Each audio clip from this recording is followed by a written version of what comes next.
అందరికీ నమస్కారం. నేను మీ కిరా కార్పిని. నిన్న బొత్స సత్యనారాయణ గారు వెక్కి వెక్కి ఏడ్చారు. అంటే ఎందుకు ఏడ్చారు అనే దానికన్నా కూడా ఎలా ఏడ్చారు అన్నది కూడా జనాలు ఈ రోజు కూడా చూడడం జరుగుతుంది. అయితే ఎందుకు ఏడ్చారు అంటే, పూర్వం బొత్స సత్యనారాయణ గారు వైఎస్ రాజశేఖర రెడ్డి గారి మరణం, అందులో దాగున్న రహస్యాల్లో జగన్మోహన్ రెడ్డి హస్తం ఉంది అని పబ్లిక్ గా చెప్పడం జరిగింది. వైఎస్ రాజశేఖర రెడ్డి గారి మరణం వెనక వైఎస్ జగన్మోహన్ రెడ్డి హస్తం ఉంది అని చెప్పిన మాటల్ని అచ్చెన్నాయుడు గారు మళ్ళీ ఓసారి గుర్తు చేశారు. ఈ రోజు మరి కూటమిని, తెలుగుదేశం పార్టీని ఏలెత్తి చూపిస్తున్నారు కదా. ఈ రోజు జగన్మోహన్ రెడ్డి మీకు దేవుడైపోయాడు కదా. మరి ఆ రోజుల్లో మీరు మాట్లాడిన మాటలు నేను మరోసారి గుర్తు చేస్తున్నాను అన్న పాపానికి బొత్స సత్యనారాయణ గారు కన్నీరు మున్నీరయ్యారు.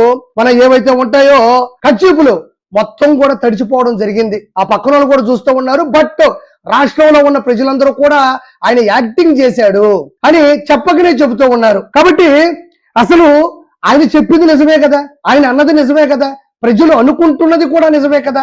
మరి ఎందుకు చూడండి ఒకసారి. పూర్వం ఇదిగోండి, ఇందులో చూడండి, వైఎస్ మృతక జగన్ హస్తం, జగన్ కుటుంబంలో అందరూ దొంగలే, ఉరి శిక్షకు జగన్ అర్హుడు. ఇది ఎవరండి చెప్పింది? ఆ రోజుల్లో వచ్చినటువంటి ఆర్టికల్. ఇంకా లోతుగా వెళ్తే దీనికి సంబంధించిన వీడియోలు కూడా దొరుకుతాయి. ఇదే బొత్స సత్యనారాయణ గారు చెప్పారండి. అది మళ్ళీ అచ్చెన్నాయుడు గారు చెప్తే ఉలికిపోటు, మళ్ళీ కన్నీరు మున్నీరైపోతున్నారు, బాధపడిపోతా ఉన్నారు. మనం అడిగిన మాటలనే గుర్తు చేసినప్పుడు మనం బాధపడితేనో మనం భయపడితేనో జనాలు నవ్వుకుంటారు తప్ప జనాలు నమ్మే పరిస్థితులు లేరు అని నేను మరోసారి బొత్స సత్యనారాయణ గారికి గుర్తు చేస్తూ ఉన్నాను. మీరేమి ఆషామాషి వ్యక్తులు కాదు. మీరు రాజకీయంలో తలపడిన వాళ్లే, ఎంతో మందితో తలపడిన వాళ్లే. మీరు ఒకసారి ఎంపీగా, 3 సార్లు ఎమ్మెల్యేగా గెలిచారు, ఇప్పుడు ఎమ్మెల్సీగా ఉన్నారు. విద్య, రవాణా, మార్కెటింగ్, భారీ పరిశ్రమలు, పురపాలక, పట్టణాభివృద్ధి, పంచాయతీ రాజ్, గృహ నిర్మాణ శాఖలకు మంత్రులుగా పనిచేశారు. అన్ని కూడా నెంబర్ 1 స్థాయిలో ఉన్నటువంటి శాఖలే. రాజకీయంలో అపారమైన అనుభవం ఉంది మీకు. మీరు మాట్లాడేటప్పుడు, మీరు ఏడ్చేటప్పుడు వెనక ముందు చూసుకోవాలి మనం. మరి ఆ రోజుల్లో రాజకీయ పార్టీలకు మారను అనుకున్నప్పుడు మారాలి. మరి ఎంతో అనుభవం ఉన్న మీరు ఈ మధ్య కాలంలో ఎంత దిగజారిపోయారు అంటే నేను అసలు ప్రత్యేకంగా చెప్పనక్కర్లేదు. ఈ రోజు మీరు కన్నీరు మున్నీరు అవుతున్నారే. 29 గ్రామాలు, 29,000 మంది రైతులు, 34,000 ఎకరాలని అమరావతి రాజధాని కోసం అప్పగిస్తే మీరు దాన్ని శ్మశాన వాటిక అన్నారు. వాళ్ళు ఎంత ఏడ్చుంటారు, వాళ్ళెంత కన్నీరు మున్నీరు ఉంటారో మీరు ఒకసారి ఆలోచించారా? అదే విధంగా శాసన మండలి చైర్మన్ గా పనిచేసినటువంటి షరీఫ్ గారు కేవలం 3 రాజధానులకు సంబంధించినటువంటి బిల్లుని ఆమోదించలేదు, తిరస్కరించారు అన్న కోపంతో ఆయన మీద భౌతికంగా మీరందరూ దాడులు చేశారు. అసలు నువ్వు సాయిబుకే పుట్టావా అని శాసన మండలి సాక్షిగా మీరు ఆయన్ని అవమానించారు. ఆ రోజు ఆయన ఎంత వెక్కి వెక్కి ఏడ్చుంటారు, ఆయన గుండె ఎంత విలవిల్లాడుంటుంది. మీరు ఎందుకు అర్థం చేసుకోలేదు అని ఈ రోజు మిమ్మల్ని సూటిగా ప్రశ్నిస్తున్నా. మరి ఇన్ని శాఖలకు మంత్రి, ఎంపీగా, ఎమ్మెల్యేగా, ఎమ్మెల్సీగా ఒకనొక సమయంలో రాజశేఖర రెడ్డి గారు చనిపోయినప్పుడు సీఎం లిస్ట్ లో నెక్స్ట్ ఎవరు అన్నప్పుడు మీరు కూడా ఉన్నారు. అపారమైన అనుభవం నేనే ఒప్పుకుంటున్నాను కదా. ఇంత దిగజారిపోతారా, ఇంత దిగబడిపోతారా? నాతో పాటు ఈరోజు ఆంధ్ర రాష్ట్ర ప్రజలు కూడా గుసగుసలాడుకుంటూ ఉన్నారు.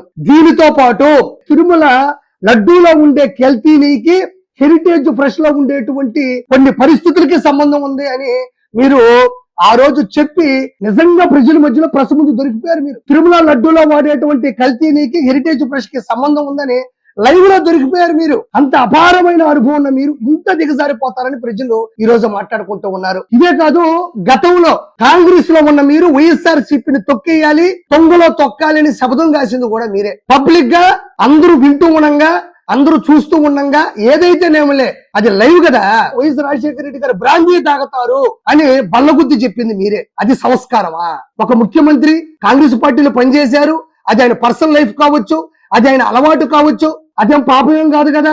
దాన్ని తీసుకొచ్చి పబ్లిక్ గా అందరూ వింటూ ఉండగా, చూస్తూ ఉండగా బ్రాందీ తాగారని బల్లగుద్ది చెప్పింది కూడా మీరే. అంటే అదే అసెంబ్లీలో, అదే శాసన సభ్యుల మధ్యన ఉండేటువంటి విజయమ్మ గారిని పట్టుకొని అవహేళన చేసింది, అవమానపరిచింది కూడా తప్పకుండా మీరే. జగన్మోహన్ రెడ్డి వైఎస్ రాజశేఖర రెడ్డి గారి యొక్క మరణం వెనక ఆయన హస్తం ఉంది అని కూడా గట్టిగా అరిచి చెప్పింది మీరే. ఈ రోజు నేను ఇది చూపించాను కూడా. వీటన్నిటికన్నా కూడా మరీ దౌర్భాగ్యమైనటువంటి పరిస్థితి ఏంటంటే, బొత్స సత్యనారాయణ గారు మొన్నటికి మొన్న ఆంధ్రప్రదేశ్ కి రాజధాని ఏంటి అని ప్రెస్ వాళ్ళు అడిగితే భారతదేశానికి రాజధాని ఢిల్లీ, ఆంధ్రప్రదేశ్ కి రాజధాని ఏంటో అని వెనకడుగేశారు మీరు. ఎంత అరాచకం! అభివృద్ధి వైపు అడుగులేస్తున్నటువంటి ఆంధ్ర రాష్ట్రానికి వచ్చినటువంటి అమరావతిని హేళన చేస్తూ మీరు చేసినటువంటి ఆ వ్యాఖ్యలు ఎంత దారుణంగా ఉన్నాయో నేను మీకు ప్రత్యేకంగా చెప్పనక్కర్లేదు. ఈ రోజు ఆంధ్రప్రదేశ్ కి అమరావతి రాజధాని వచ్చింది. అమరావతి రాజధాని మనకు అవసరం. మన రాజధాని, మన అడ్రస్, మన కంపెనీలకు రావడానికి కేర్ ఆఫ్ అడ్రస్, అభివృద్ధికి ముందడుగది. దాని గురించి చెప్పుకోకపోతే ఇంకో 10 వీడియోలు చేయాలి నేను. దానిని కూడా ఇంత అనుభవం ఉన్న మీరు ఎంత అవహేళన చేశారు, ఎంత దుర్మార్గంగా మాట్లాడారు. ఆ మాట ఒప్పుకోవడానికి కూడా మీరు ఎంత నీచమైన స్థాయిలో ఉన్నారని నేను ప్రత్యేకంగా చెప్పనక్కర్లేదు. నాకు ఒక చిన్న డైలాగ్, అంటే అమరావతి రాజధాని విషయంలో మిగతా 27 రాష్ట్రాలకి రాజధానులు ఉన్నా కూడా ఆంధ్రప్రదేశ్ కి రాజధాని ఉండాలి అని నారా చంద్రబాబు నాయుడు గారు నానా కష్టాలు పడి ఫైనల్ గా లోక్సభ, రాజ్యసభ అన్ని చోట్ల నుంచి ఆమోదం పొంది మన రాజధాని అమరావతి అనే స్థాయికి ఆయన తీసుకొస్తూ ఉంటే అపారమైన అనుభవం ఉండేటువంటి మీలాంటి ఎంతో మంది కూడా దానికి ఎంత అడ్డుకట్ట వేశారు. అందరూ మాట్లాడుకుంటున్నప్పటికీ కూడా మీరు ఎలా మాట్లాడారు మీకు కూడా తెలుసు. కానీ నాకు మీరు మాట్లాడిన తీరు, అడ్డుకట్ట వేసినటువంటి ఆ పరిస్థితి చూస్తే నాకు లీడర్ సినిమా గుర్తుకొస్తుంది. లీడర్ సినిమాలో రాణా గారు అసెంబ్లీలో ఏదో బిల్లు కోసమో ఒక పరిస్థితి కోసమో ఆయన పోరాడుతూ ఉంటారు స్పీకర్ ముందు. అయితే గొల్లపూడి మారుతీరావు గారు చాలా సిన్సియర్ అండ్ సీనియర్ ఆర్టిస్ట్, నేను ఆయన గురించి మాట్లాడలేదు. బట్ ఒక బిల్లు కోసం ఆయన పోరాడుతూ ఉంటే గొల్లపూడి మారుతీరావు గారు అపార అనుభవం ఉన్నటువంటి రాజకీయ నాయకుడు దానికి అడ్డుకట్ట వేస్తూ ఉంటాడు, అడ్డుపడుతూ ఉంటాడు. అప్పుడు అసెంబ్లీ నుంచి మధ్యలో బ్రేక్ వస్తే బయటకు వస్తారు రాణా గారు బయటకు వచ్చినప్పుడు గొల్లపూడి మారుతీరావు గారు కూడా బయటకు వస్తారు. బయటకు వచ్చినప్పుడు ఉండేటువంటి ఒక సన్నివేశం మీకు చూపిస్తాను. ఈ రోజు బొత్స సత్యనారాయణ గారికి కావచ్చు, అపార అనుభవం ఉన్నటువంటి మిగతా తలపండినటువంటి రాజకీయ నాయకులకు కూడా దీన్ని పూర్తిగా ఆపాదిస్తున్నాను. ఒకసారి చూడండి.